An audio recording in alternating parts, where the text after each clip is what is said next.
25th question है,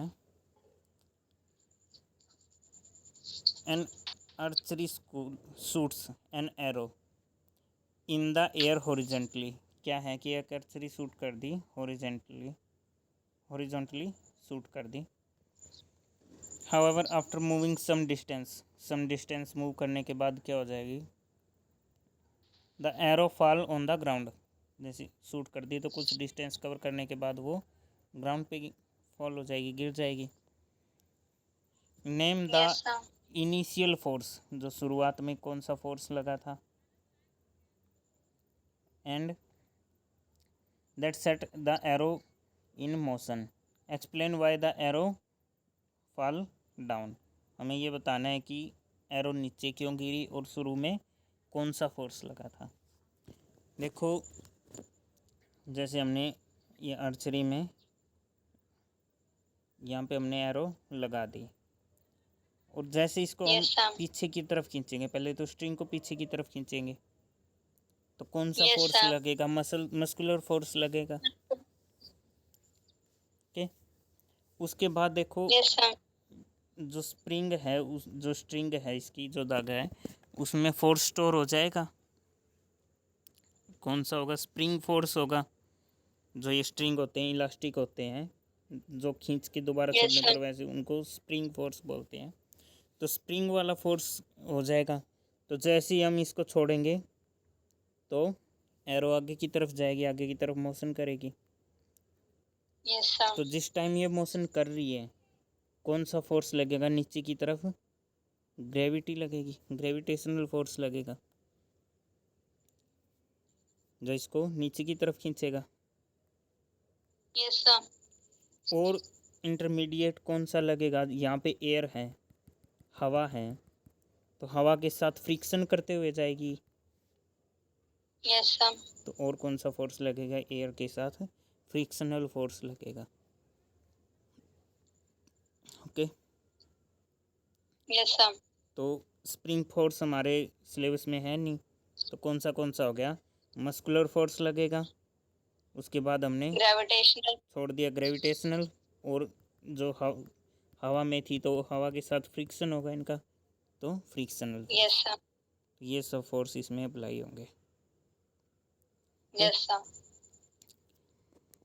उसके बाद नेक्स्ट 26th क्वेश्चन है, it is difficult to cut cloth using a pair of scissor with blunt blade, explain. देखो, हमारी scissor है उसका ब्लेड ख़राब हो गया, बहुत मोटा हो गया, शार्प नहीं है, तो उसके साथ क्लॉथ को काटना डिफ़िकल्ट क्यों होगा। देखो, हमने पढ़ा था कि जो प्रेशर होता है वो किसके इक्वल होता है, force per unit area. Okay, force तो हम अप्लाई कर रहे हैं, पहले जब वो शार्प था तब भी फोर्स अप्लाई उतना ही कर रहे थे, अब जब ब्लंट हो गया तो अब भी फोर्स अप्लाई उतना ही कर रहे हैं। बट अब क्या है, एरिया इसका बढ़ गया। अगर एरिया बढ़ गया तो प्रेशर क्या हो जाएगा, रिड्यूस हो जाएगा।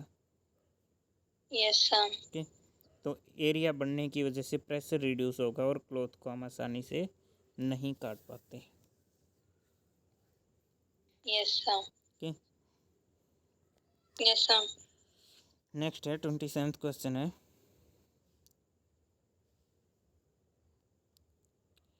To rods of the same weight and equal length. देखो, हमारे पास टू रोड्स हैं, एक ये है और एक ये, दोनों का वेट भी सेम है और लेंथ भी दोनों की सेम है। हैव डिफरेंट थिकनेस, ये मोटी है और ये पतली है, डिफरेंट थिकनेस है दोनों की। They are held vertically on the surface of sand, और जो यहाँ पे रेत है, रेत के ऊपर इसको खड़ा कर दिया वर्टिकली, ऊपर से नीचे, as so in figure. Which one of them will sink move, तो इनमें से कौन सी ज़्यादा नीचे की तरफ सिंक करेगी, इसमें नीचे की तरफ मूव करेगी, और क्यों। देखो, वेट इक्वल है, वेट इक्वल है तो मतलब फोर्स दोनों में इक्वल है। और एरिया, देखो जो 1 है, ए है, उसमें एरिया ज़्यादा है, जो बी है उसमें एरिया कम है। प्रेशर किसके ऊपर डिपेंड करता है, अगर फोर्स इक्वल है तो एरिया के ऊपर डिपेंड करेगा। तो जिसका एरिया ज़्यादा होगा प्रेशर कम हो जाएगा, जिसका एरिया कम होगा प्रेशर ज़्यादा हो जाएगा, तो बी में हो जाएगा। प्रेशर ज़्यादा अप्लाई होगा तो ये नीचे की तरफ धंस जाएगी। Yes sir. Okay, yes sir. चलिए नेक्स्ट क्वेश्चन पे। Yes sir.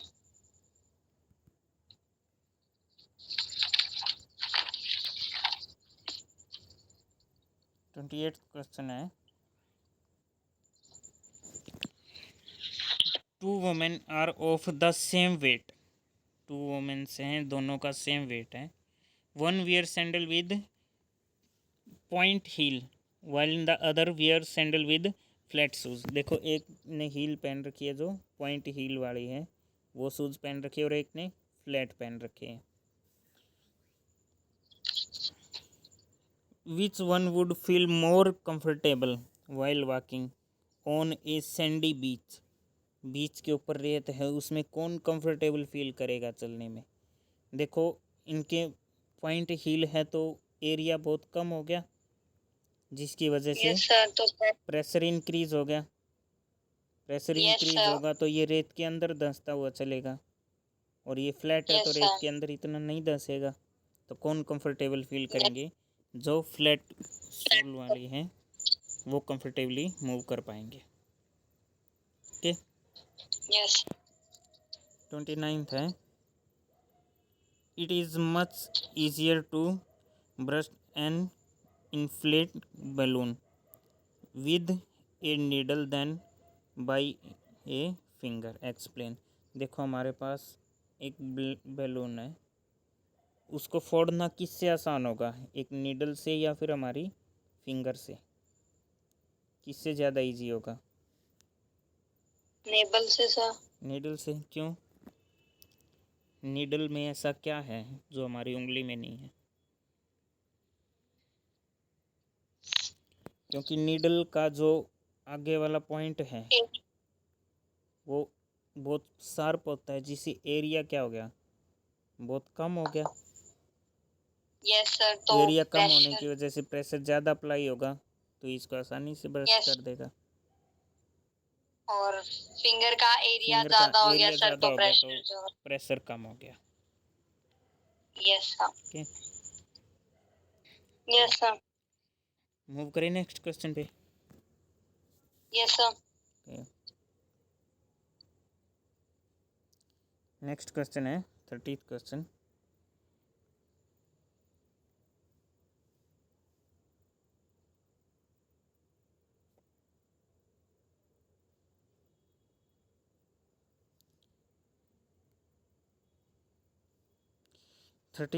अपने पास है,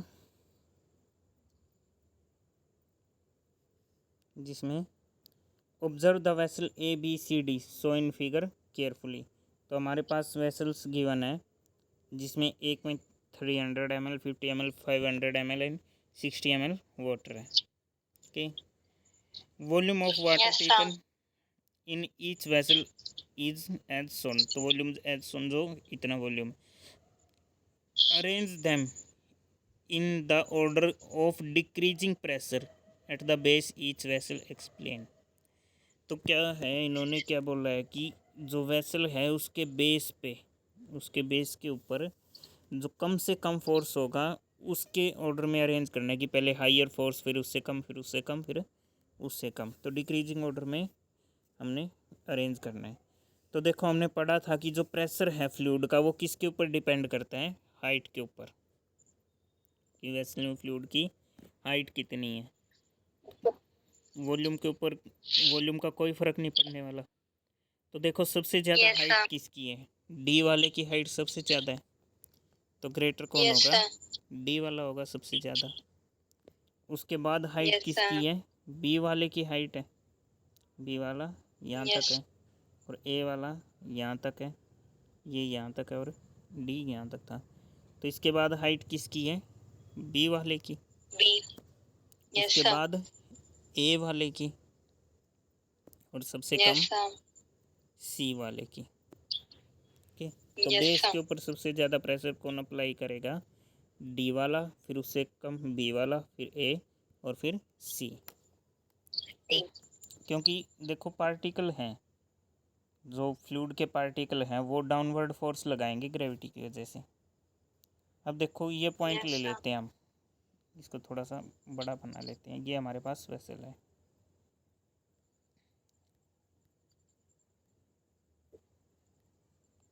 एक वेसल है और इसमें फ्लूइड भरा हुआ है, ठीक। तो सभी पार्टिकल क्या करेंगे, नीचे की तरफ फोर्स अप्लाई करेंगे।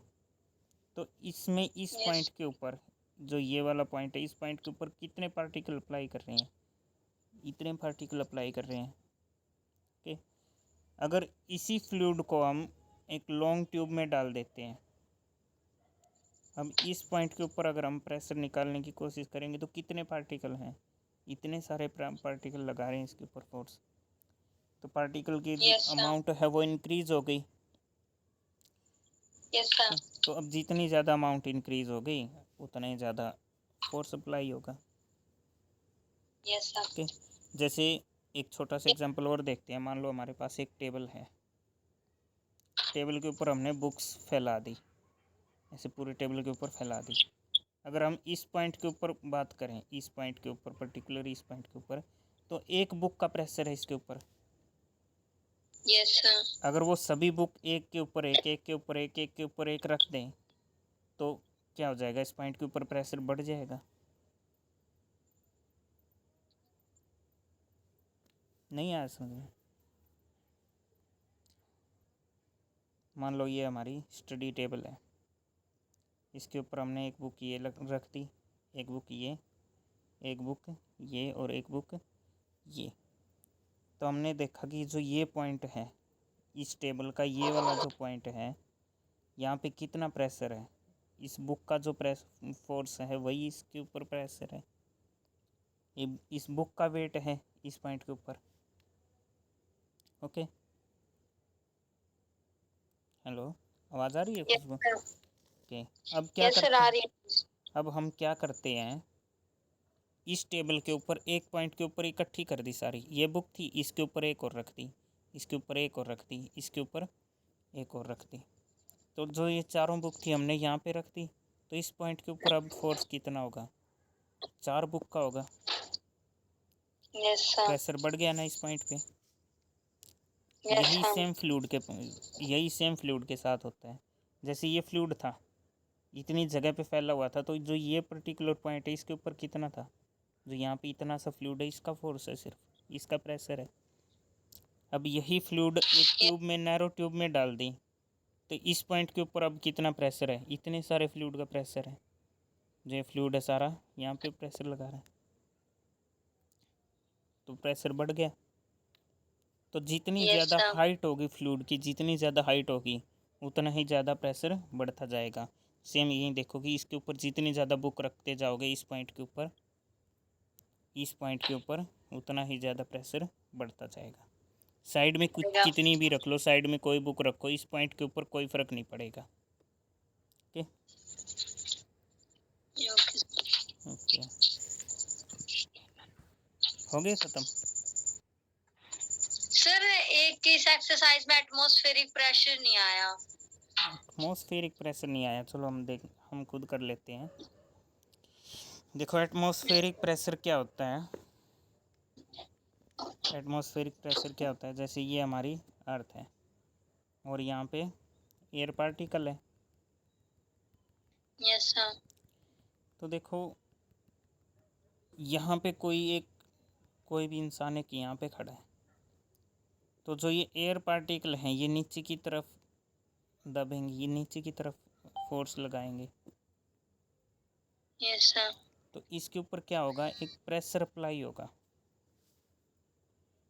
एयर पार्टिकल की वजह से प्रेशर अप्लाई होगा, जिसको हम क्या बोलते हैं, एटमॉस्फेरिक प्रेशर। ओके, ये यस देखो सर. जितनी ज़्यादा हाइट पे अगर ऊपर की तरफ जाते जाएंगे ये प्रेशर उतना ही कम होता रहेगा, क्योंकि एयर के पार्टिकल जो हैं वो कम होते रहेंगे। जितना ऊपर जाएंगे पार्टिकल उतने ही कम हो गए, प्रेशर उतना ही लो होता जाएगा। Yes sir. क्यों, जैसे बोलते हैं ना कि माउंटेन एवरेज पे चढ़ रहे हैं तो वहाँ पे सांस लेने में दिक्कत होना शुरू हो जाती है। क्यों शुरू हो जाती है, क्योंकि हाइट पे जाने की, जितनी ज़्यादा हाइट पे जाएंगे उतना ही प्रेशर कम होता रहेगा। Yes, sir. देखो, अगर एटमॉस्फेरिक प्रेशर को फील करना है ना, तो उसके लिए क्या करो, एक बोतल ले लो, कोई भी एक प्लास्टिक बोतल ले लो, उसमें गर्म पानी डाल दो, गर्म पानी से भर दो इसको। ओके, उसके बाद क्या करो, Yes, इसको sir. खाली करके, एकदम से खाली करके ऊपर से टाइटली बंद कर दो। इससे क्या होगा, Yes, sir. जो इसके अंदर एयर गई थी वो गर्म होगी, एयर क्या होगी, गर्म होगी। और गर्म होने के बाद देखो, मैटर की प्रॉपर्टी तो पता ही है कि गर्म होने के बाद ये पार्टिकल दूर दूर चले जाते हैं, Yes, sir. पार्टिकल मोशन में आ जाते हैं और दूर दूर जाना शुरू कर देंगे। तो देखो, ये पार्टिकल की जो अमाउंट है वो कम जाएगी इसके अंदर, बोतल के अंदर, क्योंकि दूर दूर Yes, पार्टिकल फैले हुए हैं। तो कुछ टाइम बाद क्या होगा, ये ठंडी होगी बोतल, या फिर क्या करो, उसके ऊपर ठंडा पानी डाल दो ऊपर से, तो क्या हो जाएगी, ये ठंडी हो जाएगी। ठंडी yes, sir. होने के बाद इसके पार्टिकल क्या करेंगे, जो अंदर पार्टिकल है वो क्लोजली आने की कोशिश करेंगे, क्लोज आएंगे वो पार्टिकल। Yes, sir. क्लोज आएंगे तो क्या होगा, जो बाहर वाले पार्टिकल हैं और जो अंदर वाले पार्टिकल हैं, दोनों की डेंसिटी सेम हो जाएगी। जितने क्लोज बाहर वाले Yes, पार्टिकल हैं उतने क्लोज अंदर वाले पार्टिकल हैं। बट बाहर पार्टिकल ज़्यादा हैं और अंदर पार्टिकल कम है, come on. Yes, sir. जिसकी वजह से क्या होगा, बाहर से प्रेशर ज़्यादा होगा, अंदर से प्रेशर कम होगा। तो क्या हो जाएगी, बोतल कंप्रेस हो जाएगी, ये बोतल दब जाएगी। इससे क्या पता चलता है कि हमारे बाहर से पार्टिकल प्रेशर अप्लाई कर रहे हैं। अगर अंदर पार्टिकल की कमी हो गई, वैसे ही बोतल कंप्रेस हो गई। Yes, sir. Okay Yes, sir. Okay, तो ये एटमॉस्फेरिक प्रेशर। तो जो एयर पार्टिकल की वजह से जो हमारे ऊपर प्रेशर अप्लाई होता है वो होता है atmospheric pressure. Okay. Okay, sir वो भेज देंगे हम मैथ के, आप देख लेना हाँ एक बार। वो भेज देना एक बार।